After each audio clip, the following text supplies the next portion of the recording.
Hi, I'm Ian Richardson and I'm one of the attorneys here at Vann Attorneys. Today I'm going to be talking about demand letters and whether you should send one or not. The first question that I get is, what is a demand letter? And really it's exactly what it sounds like. It's a letter that we send on our client's behalf demanding that some other party do something.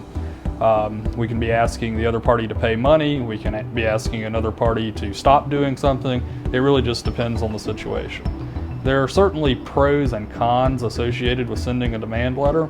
The pros are that they're inexpensive, and perhaps the biggest pro associated with the demand letter is that in certain cases it's required by statute that you send a demand to the other party, inviting them to pay the balance due to you before you enforce an attorney's fees provision in your contract. So in that case we really have no choice, but it's important to send a demand letter. It's also a beneficial practice because it can get the debtor talking, which is really important that you actually start that conversation in an inexpensive way compared to a lawsuit. The cons associated with sending a demand letter is that they're often ignored. I'd say that 3/4 of mine never get responded to.